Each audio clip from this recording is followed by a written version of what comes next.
ഇത് കണ്ടോ? രാജ്യം വിട്ടുപോയ പെണ്ണ് ദാ വന്നിരിക്കുന്നു. എന്തു പറ്റി കുട്ടി? ഞാൻ പോകുന്നില്ല. എനിക്ക് പോവാൻ തോന്നുന്നില്ല. ചന്ദ്ര ഇങ്ങനെ കിടക്കുമ്പോ ഞാനും ഇവിടെ വേണമെന്ന് എനിക്ക് തോന്നി. എനിക്കറിയാം, അവക്ക് അങ്ങനെ തോന്നും. അവളും പപ്പയുടെ മോളല്ലേ. Good decision. 1 വർഷം പഠിപ്പ് പോകുമെന്നേ ഉള്ളൂ. വേണമെന്ന് തോന്നി ഇനി അപ്ലൈ ചെയ്യാം. പക്ഷേ ഉടനെ യൂണിവേഴ്സിറ്റി പോയി എഴുതി കൊടുക്കണം. വെറുതെ സ്കോളർഷിപ്പ് എന്തിനാ കളയുന്നത്?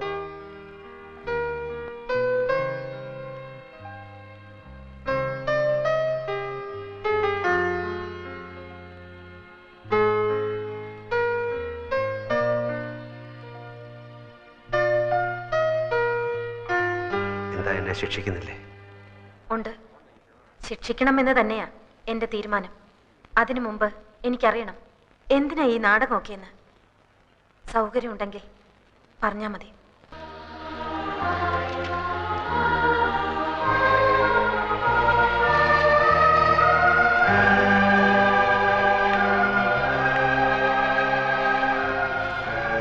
പുറത്ത് പോലീസ് നിൽക്കുന്നുണ്ട്.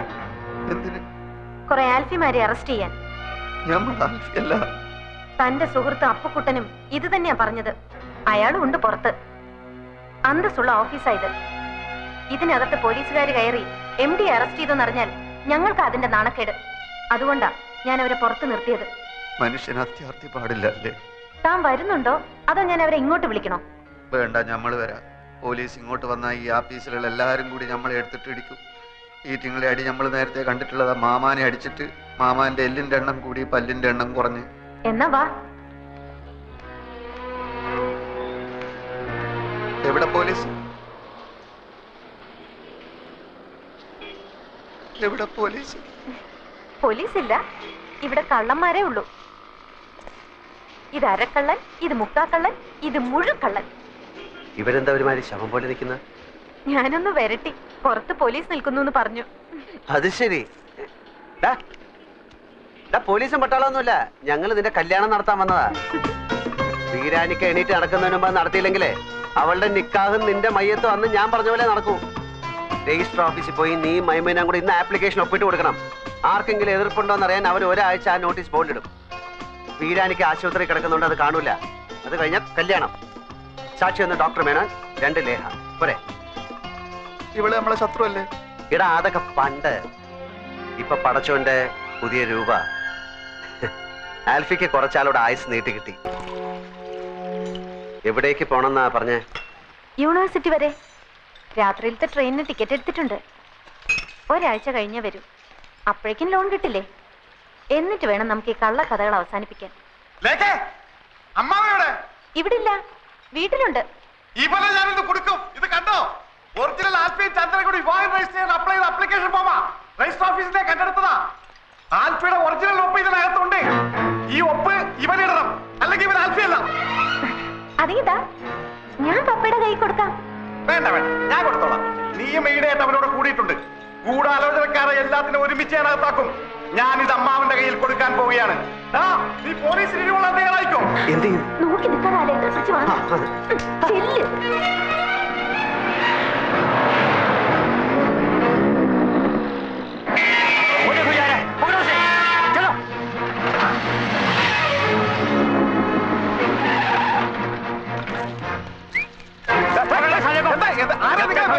पैसे नहीं मिलेंगे, नहीं छोड़ने वाले। साले हमें फिर की चलो।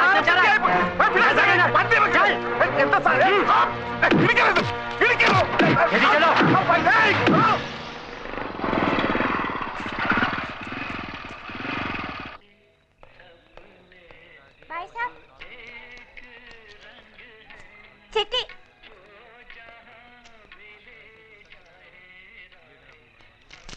അച്ഛന്റെ വിചാരണ കഴിഞ്ഞു. 18-ാം തീയതിയാണ് വിധി. കേസ് തോറ്റുപോകും.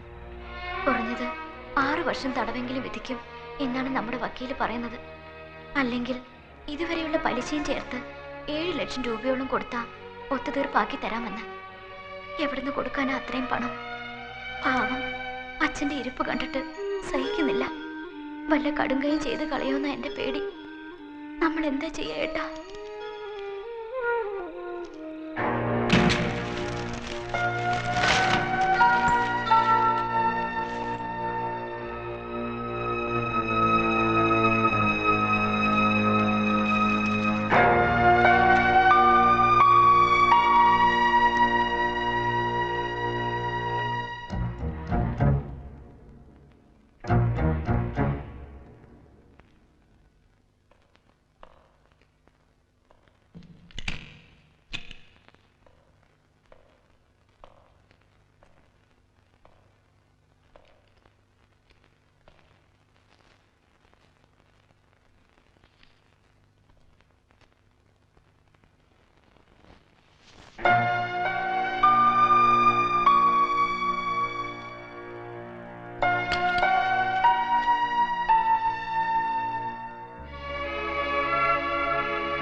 സാർ കുളിക്കുന്നോ?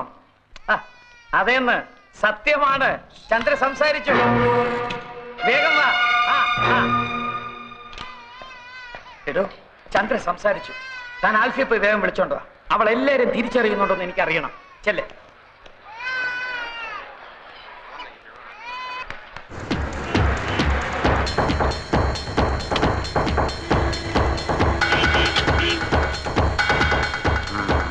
ആൽഫി ഇവിടെ അവിടെ ഉണ്ട്.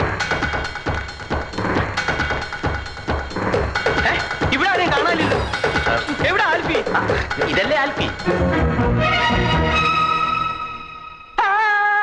അയ്യോ, പറഞ്ഞതുപോലെ ഇയാൾ തന്നെയാണല്ലോ ആൽഫി. വെളിച്ചത്ത് കയറി വന്നപ്പോ എനിക്ക് പെട്ടെന്ന് കണ്ടുപിടിച്ചില്ല. ഞങ്ങൾക്ക് കുറച്ച് ഫാമിലി മാറ്റേഴ്സ് സംസാരിക്കാൻ. ഇയാൾ പുറത്തു പോകും. താനേതാ? നമ്മൾ ഇവിടുത്തെ ആൽഫി. അപ്പൊ അവിടെ അവിടെ അപ്പുകുട്ടൻ ആൽഫി. ഇവിടെ ഒരു ആൽഫി, അവിടെ ഒരു ആൽഫി, അപ്പുകുട്ടൻ ആൽഫി, എല്ലാം കൂടെ എത്ര എണ്ണണ്ടടാ? ഏതാടാ നീ? 100. 100 പേരോ? അതെ, 100 പേര്. ബാക്കി 98 എവിടെയാടാ? നീയൊക്കെ കൂടെ എന്തൊക്കെ തെമ്മാടിത്തരടാ കാട്ടി വെച്ചിരിക്കണേ? എല്ലാം പുറത്താവാൻ പോവാ. ചന്ദ്ര സംസാരിച്ചു.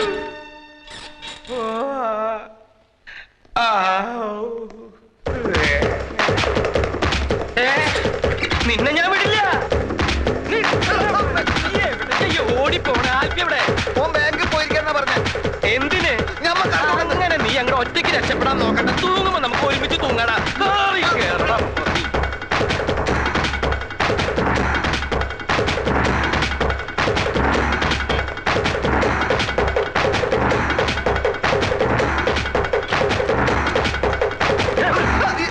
ഞാനാ ചപ്പുകുട്ട എല്ലാം താറുമാറാവും പോകുന്നു. എന്ത് പറ്റി? ചന്ദ്രകുഞ്ഞ് സംസാരിച്ചു. ഇനി എന്ത് ചെയ്യും? ആറ്റമ്മ ഒളിച്ചു വെച്ചിരുന്ന സ്ഥലം നിനക്കറിയോ? എന്തിനാ അവിടെ പോയി ഒളിക്കാൻ? അല്ല, അതിന്ന് ഒരെണ്ണെടുത്തിന്റെ പൊട്ടിച്ചാലേ ലോകം മുഴുവൻ അവസാനിക്കല്ലോ. എന്റെ ദൈവമേ, ഞാനിനി അങ്ങോട്ട് പോവും. നിങ്ങൾ കണ്ടാ സംസാരിക്കും? കണ്ടില്ല, കേട്ടു. ഒരുപക്ഷെ അന്ന് കൈ പൊക്കിയതുപോലെ ഒരു വാക്കോ മറ്റോ മിണ്ടിയതാണെങ്കിലോ? അങ്ങനെയാണെങ്കിൽ രക്ഷപ്പെട്ട്. ഏതായാലും പോയി നോക്കാം. ഞാൻ പുറത്തേക്കാം, നിങ്ങൾ അകത്ത് പോയി നോക്ക്. സംഗതി കുഴപ്പമാണെങ്കിൽ ഞാൻ മുങ്ങും. എങ്ങോട്ട്? പാതാളത്തിലേക്ക്. ഒരു വഴി ഞാൻ കണ്ടുവച്ചിട്ടുണ്ട്.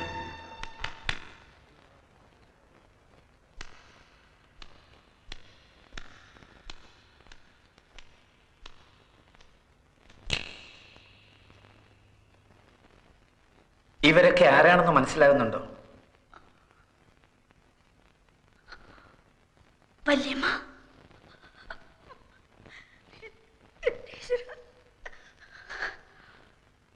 ശങ്കരമാവൻ. വേണുട്ടൻ. അതാരാണെന്ന് മനസ്സിലായോ?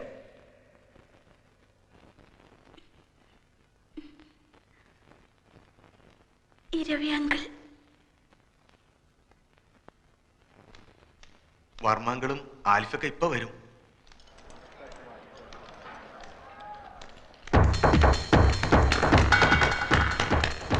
ഓടിക്കോ മോനെ, ഓടിക്കോ. അവളെല്ലാം തത്ത പറയണ പോലെ പറയണു. മോളെ കണ്ടില്ലേ?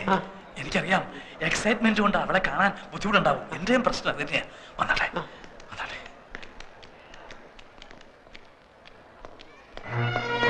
എന്റെ ഈശ്വര, കുളിച്ചോണ്ട് നിൽക്കുമ്പോഴാ ഞാൻ വിവരം അറിഞ്ഞത്. കുളി തുടരണോ നിർത്തണോ എന്താ വേണ്ടെന്ന് അറിയാൻ വയ്യാത്ത ഒരവസ്ഥ. ശബ്ദത്തിന്റെ ഉച്ചസ്ഥായി മൗനം എന്ന് പറഞ്ഞതുപോലെ സന്തോഷത്തിന്റെ പാരമ്യത്തിൽ കണ്ണീര് വരും. ചിലപ്പോ ഹൃദയസ്തംഭനം വരെ ഉണ്ടാവാം. എന്റെ പ്രാർത്ഥന ഈശ്വരൻ കേട്ടു. അല്ല, നമ്മുടെ പ്രാർത്ഥന ഈശ്വരൻ കേട്ടു.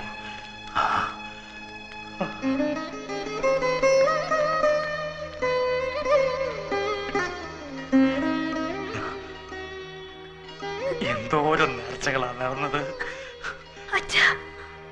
മതി, അച്ഛനത് മതി. കുറുപ്പേ, എന്തോ ഇന്ന് തന്നെ ചന്ദ്രയുടെ ആൽഫിയുടെ പേരിൽ എല്ലാ ക്ഷേത്രങ്ങളും വഴിപാട് നടത്തണം. ഇപ്പൊ കാലുകൾക്ക് മാത്രമേ തളർച്ചയുള്ളൂ. Otherwise she's fine. ഇത് നോക്കിയേ, ആരാന്ന്?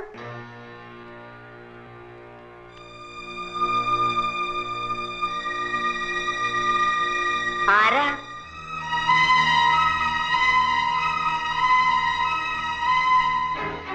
ആൽഫി.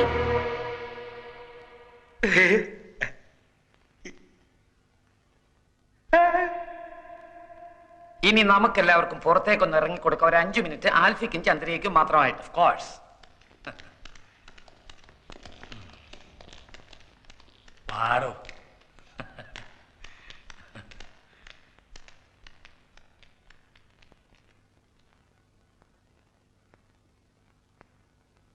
എന്തിനാ എന്നെ രക്ഷിച്ച്?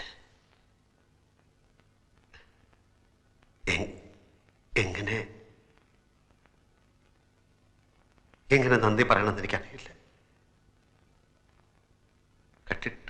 കട്ടിട്ട് കടന്നു കളയാൻ വേണ്ടിയൊന്നുമല്ല, അച്ഛനെ രക്ഷിക്കാൻ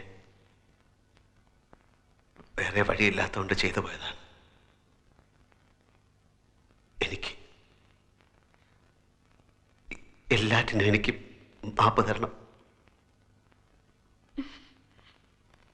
ആരോടും ഒന്നും പറയണ്ട. അപ്പു പോയി ആ പണം അയക്കൂ.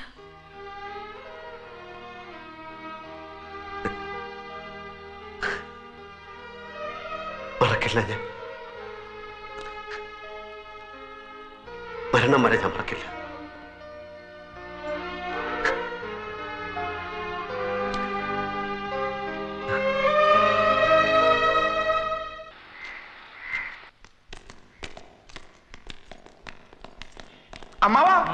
അമ്മാവാ, ഞാനൊരു സത്യം പറയാൻ പോവാണ്. നീ എവിടെ ആയിരുന്നല്ലോ കുറച്ച് ദിവസം? അതൊക്കെ പിന്നെ പറയാം. ഞാനൊരു സത്യം പറയട്ടെ, ഞെട്ടരുത്. ആരോ നല്ലവണ്ണം പെരുമാറിയ പോലെ ഉണ്ടല്ലോ. ഞാനൊരു സത്യം പറയട്ടെ, ഞെട്ടരുത്. അയ്യോ, നിന്നെ ഈ നിലയിലാക്കിയതായിരുന്നു. അമ്മേ, ഞാനൊരു സത്യം പറയട്ടെ അമ്മേ. അയ്യോ, ഇതെന്ത് പറ്റി? ആരോട് പറയാതെ എങ്ങോട്ടാ പോയത്? എല്ലാരും കൂടി ഇങ്ങനെ ചോദിച്ചോണ്ടിരുന്നു. ഞാനങ്ങനെ സത്യം എല്ലാരും ഒന്നും മിണ്ടായിരിക്കേ. അവൻ പറയട്ടെ. പറ. ഞെട്ടരുത്. ഞെട്ടില്ല. പക്ഷെ ഞെട്ടും. ഞെട്ടില്ല എന്ന് പറഞ്ഞില്ലേ? ആ ഞെട്ടി. ഇവിടെ ആൽഫി എന്ന് പറഞ്ഞ് നടക്കുന്നവൻ ആൽഫി അല്ല, അപ്പക്കുട്ടനാണ്. കുറ്റിപ്പുറത്ത് ഗോവിന്ദൻ നായരുടെ മകൻ ചേരിൽ അപ്പക്കുട്ടൻ നായർ. തെളിവ് തരാം. അപ്പക്കുട്ടന്റെ പെങ്ങൾ സൗദാമിനി, അളിയൻ രവീന്ദ്രൻ നായർ. ഞെട്ടി, എല്ലാവരും ഞെട്ടി. ഞാൻ പറഞ്ഞില്ല ഞെട്ടരുന്ന്. ഇതാണോ ഇത്ര വലിയ സത്യം? എന്നാൽ ഞാനൊരു സത്യം പറയാം. അപ്പക്കുട്ടൻ തന്നെയാണ് ആൽഫി.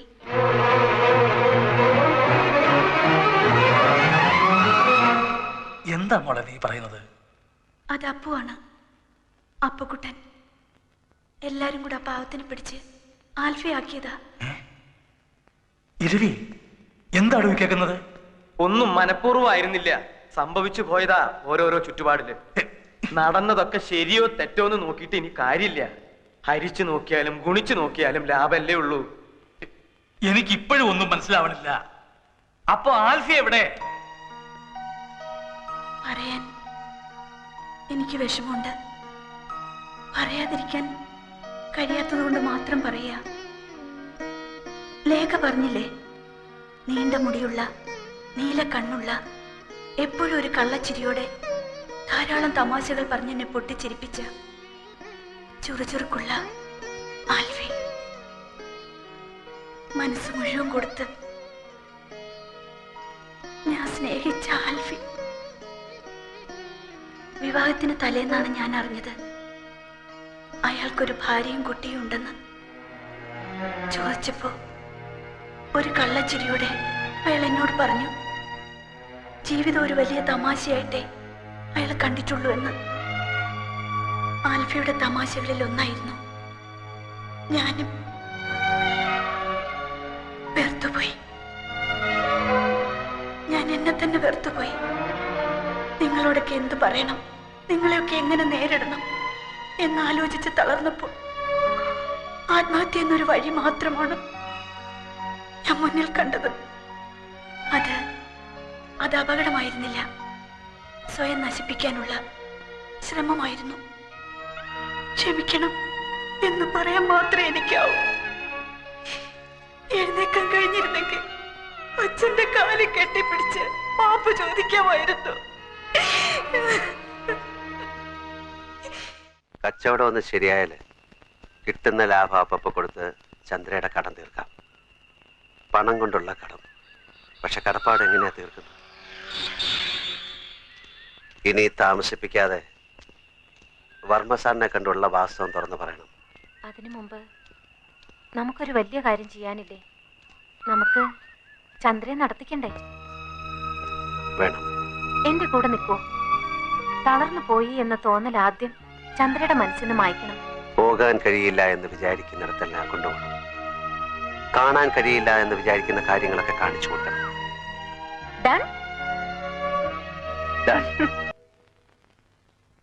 ആദ്യം തോന്നിയത് ഒന്നങ്ങ് വീക്കാനാ. അത് കഴിഞ്ഞപ്പോ അതിശയായിരുന്നു. പിന്നെ കള്ളക്കഥകൾ പറഞ്ഞ് കൂത്തു കളിക്കുന്നത് കണ്ടപ്പോ സർക്കസിലെ ബഫൂണിനോടുള്ളത് പോലൊരു രസം. പിന്നെ എപ്പോഴാ ഇഷ്ടായി മാറിയത്? അന്ന് അപ്പോ പോയപ്പോ തിരിച്ചു വരും വരെ ആശുപത്രി ചുവരിലെ ബ്ലോക്ക് നോക്കിക്കിടന്നു. ആ സൂചികൾ ഇനിയും വേഗത്തിൽ ചുറ്റണമെന്ന് ഞാൻ ആഗ്രഹിച്ചു. അപ്പോഴെനിക്ക് മനസ്സിലായത് അപ്പൂനെ എനിക്കിഷ്ടാണെന്ന്. അപ്പൂ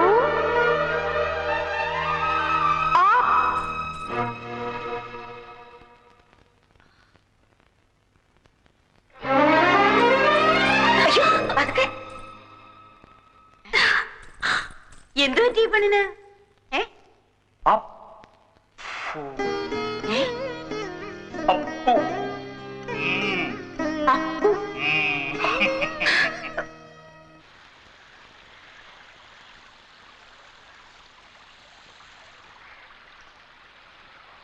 ഒരു കാര്യം സത്യം പറയട്ടെ, എന്താ? പപ്പ എപ്പോഴും നോക്കിക്കൊണ്ടിരിക്കാൻ നല്ല ശേല. ആ കണ്ണും മൂക്കും പൊടിക്കൊമ്പ മീശയും എല്ലാം കൂടെ ഒരു അരിസ്റ്റോക്രാറ്റിക് ലുക്ക് ഉണ്ട്. മതി മതി മതി മതി, വർണ്ണിച്ചത് മതി. എന്തോ കാര്യം സാധിക്കാനുണ്ടെന്ന് തോന്നുന്നു. എന്താ അത്, പറഞ്ഞോ. ഏയ് അങ്ങനെയൊന്നുമില്ല. പിന്നെ പിന്നെ കാര്യം പറഞ്ഞ കളിയാക്കരുത്. അപ്പൊ എന്തോ കുഴപ്പം പിടിച്ച കാര്യമാണല്ലോ. ആ എന്തായാലും പറഞ്ഞു പറഞ്ഞു. പിന്നെ എനിക്ക് നിനക്ക് പപ്പ വേണോ ഇത് അച്ഛനോട് പറയാൻ? നീ കാര്യം പറടാ കുട്ടാ. എനിക്ക് ഒരാളെ ഇഷ്ടാ. എന്നെ ആയിരിക്കും. അല്ല. എന്താ? എന്നെ എനിക്ക് ഇഷ്ടല്ലേ? ഇത് ആ ഇഷ്ടമല്ല, ഇത് വേറൊരു ഇഷ്ട. നിന്റെ ഇഷ്ടത്തിന്റെ ടൈപ്പൊക്കെ എനിക്ക് മനസ്സിലായി. കിടന്ന് തത്വവും പിത്തവും പറയാതെ നീ കാര്യം പറ. ഏത് വീരശൂര പരാക്രമിയാ എന്റെ കുട്ടന്റെ മനസ്സിൽ ചാടിക്കേറിയത്? പറയട്ടെ.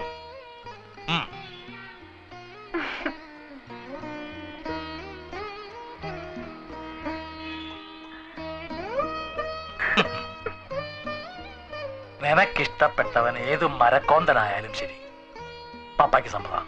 റെഡി? ആരാ പറ. അപ്പു.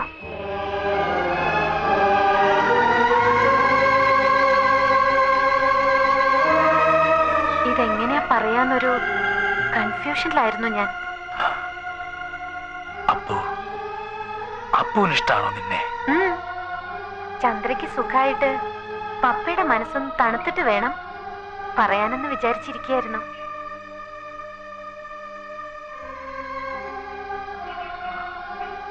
ചന്ദ്രയ്ക്കറിയോ നിങ്ങൾ തമ്മിൽ ഇഷ്ടാണെന്ന്?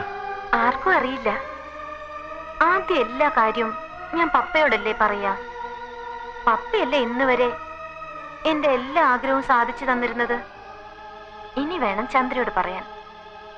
എന്നിട്ട് പപ്പയും ചന്ദ്രയും കൂടെ വേണം ഇരവിക്കുട്ടി പിള്ളയുടെ ചെവിയില് ഈ മന്ത്രമോതാൻ.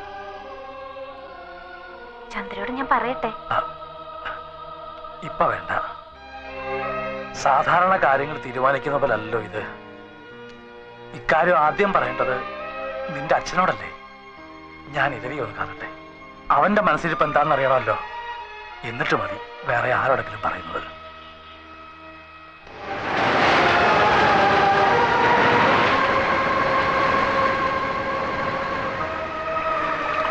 ഒരു മകൾക്ക് വേണ്ടി വഴിമാറിക്കൊടുക്കാൻ മറ്റൊരു മകളോട് പറയുക. അങ്ങനെ താനിതിനെ കരുതാവും. എന്നോട് ഇങ്ങനെ പറയണം? ക്രൂരമായ ഒന്നാണ് ഞാൻ ആവശ്യപ്പെടുന്നത്. ഇഷ്ടപ്പെട്ട പുരുഷനെ മറ്റൊരാൾക്ക് വേണ്ടി കൈവിടാൻ, മറക്കാൻ പാപമാണ് ഞാൻ ചെയ്യുന്നത്. എനിക്കറിയാം. പക്ഷേ വേറെ വഴിയില്ല ഇരവി. ഒരു തളർച്ചയിൽ നിന്ന് കര കയറിയതേ ഉള്ളൂ. ഇനി ഒന്നുകൂടെ താങ്ങാനുള്ള ശക്തി എൻ്റെ മുഖമുണ്ടായെന്ന് വരില്ല. എനിക്കെല്ലാം മനസ്സിലാവുന്നുണ്ട്. ലേഖയോട് പറയാനുള്ള മനസ്സ്, ധൈര്യം ഒന്നും എനിക്കില്ല. ഉണ്ടെങ്കിലും ഞാൻ അതിന് അനുവദിക്കില്ല. കോയമ്പത്തൂർ ഗാന്ധിപുരത്ത് തെരുവില് വിശന്ന് തലചുറ്റി വീണ് കിടന്ന എന്നെ താങ്ങിയെടുത്ത് വാങ്ങിത്തന്ന ഇഡലിയുടെയും ചായയുടെയും കടം പോലും ഇനിയും ഞാൻ വീട്ടിയിട്ടില്ല. പക്ഷെ അതുകൊണ്ടല്ല ഇതെന്റെ മോളോട് പറയാൻ അനുവദിക്കില്ല എന്ന് പറഞ്ഞത്. എന്റെ മോളുടെ മുമ്പില് അവളുടെ ഈ പപ്പ വളരെ വലിയൊരു മനുഷ്യനാണ്. ഈശ്വരനൊപ്പമാ അവളുടെ മനസ്സിൽ അവള് പപ്പയെ ഇരുത്തിയിരിക്കുന്നത്. അങ്ങനെ ഒരു മനുഷ്യൻ അവളുടെ മുമ്പില് ഇങ്ങനെ ഒരു കാര്യത്തിന് വേണ്ടി തല താഴ്ത്തുക, ഇതിൽ പരം എന്ത് വേദനയാ എന്റെ കുട്ടിക്ക് ഉണ്ടാവാനുള്ളത്? എല്ലാം എന്നെ ഏൽപ്പിച്ചിട്ട് ചന്ദ്രകുഞ്ഞിന്റെ വിവാഹം തീരുമാനിച്ചോളൂ. ഇരവി, തന്നെ ഞാനൊന്ന് തൊഴുതോട്ടെ.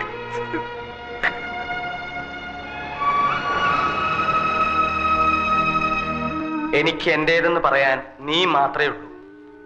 ഒരു കളിവാക്ക് പോലും പറഞ്ഞ് നിന്നെ ഞാൻ ഇതുവരെ നോവിച്ചിട്ടില്ല. പക്ഷേ ഇപ്പൊ എനിക്കത് പറഞ്ഞേ തീരൂ. മോളെല്ലാം മറക്കണം. എല്ലാം ഞാൻ അവരോട് കൈ നീട്ടി വാങ്ങിയിട്ടേ ഉള്ളൂ. ഒന്നും തിരിച്ചു കൊടുക്കാൻ സാധിച്ചിട്ടില്ല. നിനക്കെങ്കിലും അതിന് കഴിയണം. എന്റെ മോള് നന്ദികേട് കാണിക്കില്ല എന്ന് ഞാൻ വാക്ക് കൊടുത്തു. അത് പാലിക്കണം.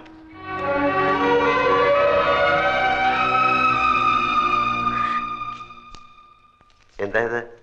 പറയാൻ കഴിയില്ലെങ്കിലൊന്ന് ഭയന്നാ എഴുതാനിരുന്നത്. കുറെ എഴുതി ചുരുട്ടിക്കൂട്ടി കീറിക്കളഞ്ഞു. ഒരിക്കലേറ്റ മുറിവിന്റെ പാടുകൾ മാഞ്ഞതേയുള്ളൂ. വീണ്ടും അത് സംഭവിക്കുമോ എന്ന ആവശ്യമില്ലാത്തൊരു ഭയം എൻ്റെ മനസ്സിലുണ്ട്. അതുകൊണ്ടാ എത്രയൊക്കെ നീണ്ടൊരു മുഖവുര. അപ്പോൾ ആശുപത്രിയിൽ വെച്ച് എന്നോട് ചോദിച്ചില്ലേ എന്താ എനിക്ക് വേണ്ടി ചെയ്യേണ്ടതെന്ന്? ഉത്തരം ഞാനിപ്പോൾ പറയാം. എന്നെ ഒന്ന് മനസ്സിലാക്കാൻ ശ്രമിച്ചാൽ മാത്രം മതി. ഒരേ ഒരു വാക്കേ കത്തിലുള്ളൂ. ഇനി അത് തുറന്നു നോക്കണ്ട. എനിക്കിഷ്ടമാണ് അപ്പുനെ.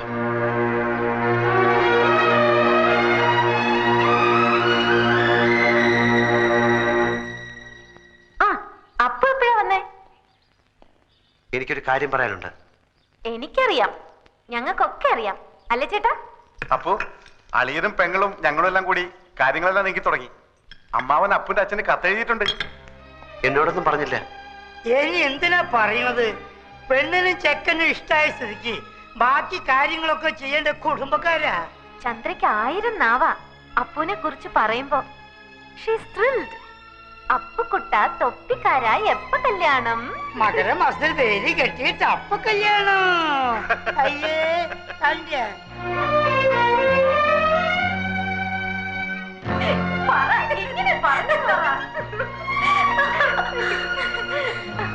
പറയാ.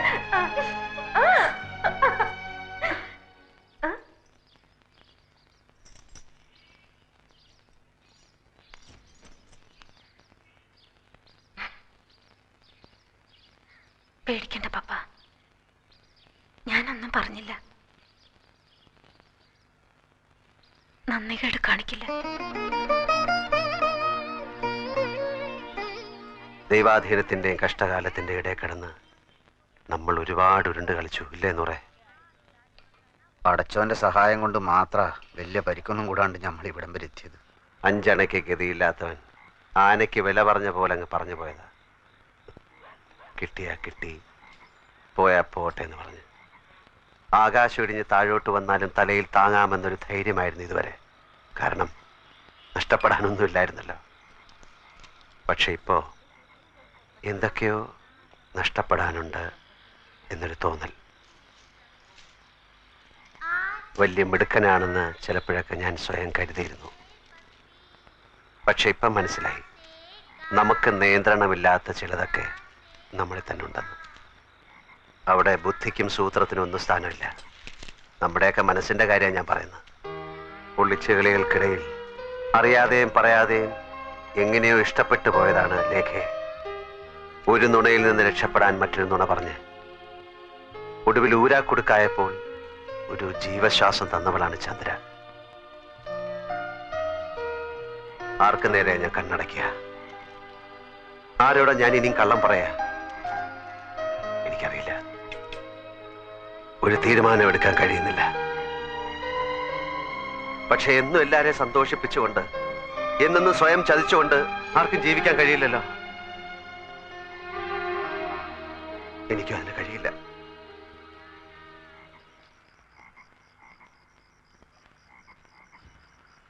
പപ്പ, ഞാൻ പോവുക. എങ്ങോട്ട്? ഇംഗ്ലണ്ടിലേക്ക്. ഇനി 6 മാസം കൂടെ കഴിഞ്ഞാൽ അടുത്ത കോഴ്സ് തുടങ്ങും. നേരത്തെ പോയാൽ ആ നാടും അവിടുത്തെ സമ്പ്രദായമൊക്കെ ആയിട്ട് ഒന്ന് പഴകാനും പറ്റുമല്ലോ. പപ്പ എന്നെ പോവാൻ അനുവദിക്കണം. എന്നെ അനുഗ്രഹിക്കണം. നിന്നെ അനുഗ്രഹിക്കാനുള്ള അർഹത ഈ പപ്പായ്ക്കുണ്ടോ മോളെ? എൻ്റെ അച്ഛനേക്കാൾ ശാസിക്കാനും ശിക്ഷിക്കാനും അനുഗ്രഹിക്കാനും ഒക്കെ അർഹതയും അവകാശമുള്ളത് എൻ്റെ പപ്പയ്ക്കല്ലേ? എന്റെ മോക്ക് നല്ലതേ വരൂ. ആരോടും യാത്ര പറയാനൊന്നും ഞാൻ നിൽക്കുന്നില്ല. ആ ജോലി അച്ഛനെ ഏൽപ്പിക്കുകയാണ്. എന്റെ മോള് ഒരുപാട് സങ്കടപ്പെടുന്നുണ്ടല്ലേ? ഏയ്, എന്തിന്? ഉള്ളു മുഴുവൻ വിങ്ങിപ്പൊട്ടിയിട്ട് മുഖത്തൊരു ചിരിയും തേച്ച് പിടിപ്പിച്ച് നടക്കണം നിന്നെ കാണാൻ അച്ഛന് വയ്യ. ഒന്ന് കരഞ്ഞൂടെ നിനക്ക്, ആരും കാണാതെ?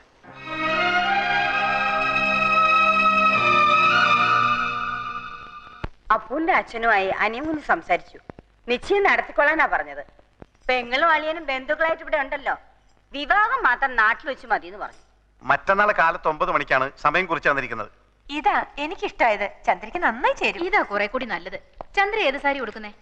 ഞാനല്ല അതൊന്നും തീരുമാനിക്കുന്നത്, ലേഖയാണ്. അവള് തീരുമാനിക്കണം ഞാൻ എന്തണിയണം, എന്ത് ഉടുക്കണമെന്ന്. അവളോട് ചോദിക്കട്ടെ. ഇവളെവിടെ?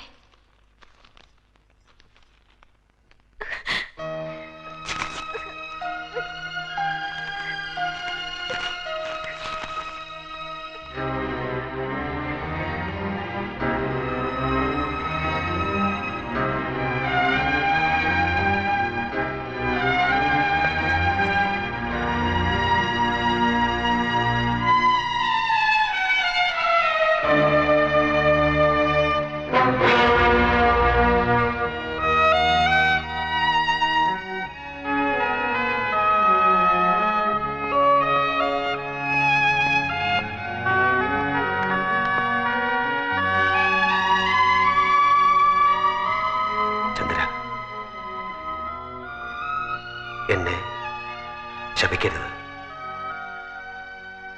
എനിക്ക് വേണ്ട, മതി. ഞാൻ അങ്ങോട്ട് വരികയായിരുന്നു. ഇനിയൊന്നും എന്നോട് പറയരുത്. പറഞ്ഞു കൂടുതൽ നോവിക്കരുത്. സ്നേഹിച്ചവരെ പിരിയുന്നതിന്റെ വേദന എനിക്കറിയാം.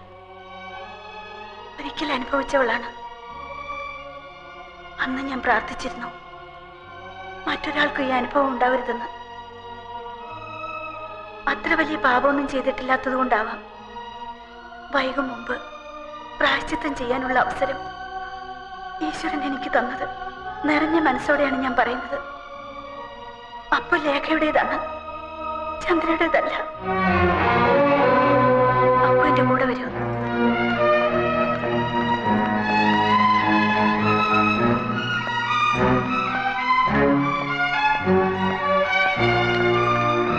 ലേഖ എവിടെ? അവള് പോയി. എവിടേക്ക്? അതൊന്നും എന്നോട് ചോദിക്കരുത്, ഞാൻ പറയില്ല.